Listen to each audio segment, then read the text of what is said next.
New at 10 tonight, some residents in Green Valley are demanding accountability after seeing a sharp increase in their property taxes. So all of this comes after what some lawmakers have called an unintended consequence of a law that changed how school districts are funded in the state. And our chief investigative reporter, Corey Steinlander, gets answers in tonight's News 4 Tucson investigation.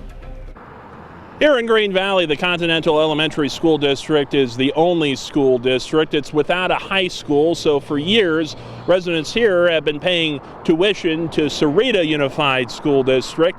But in 2022, the state legislature shook things up, making changes on how schools are funded. That resulted in taxpayers here paying double.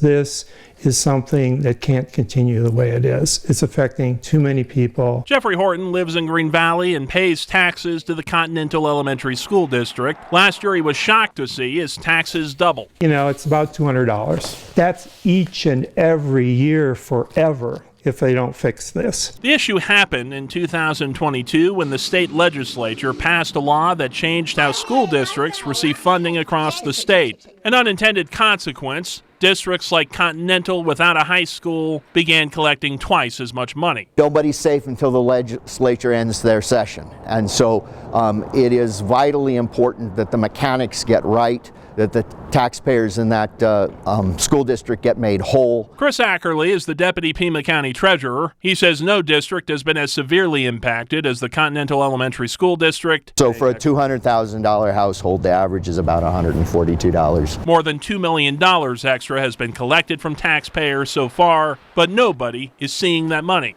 What's happened to all that money?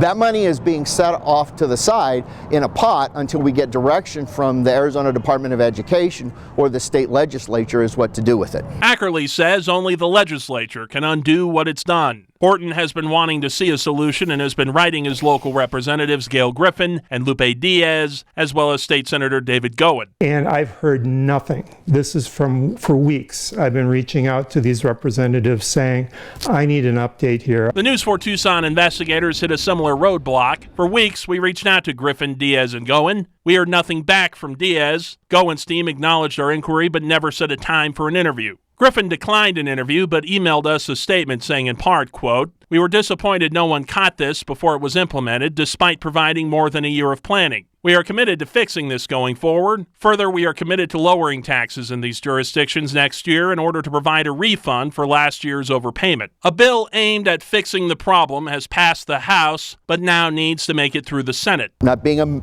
a member of that body, I can't promise or predict anything. But hopefully either of the two bills will make it across the finish line so that we can make the residents of the Green Valley whole. This should be the very top thing that at least the people in District 19 representation should be working on. The bill to correct these issues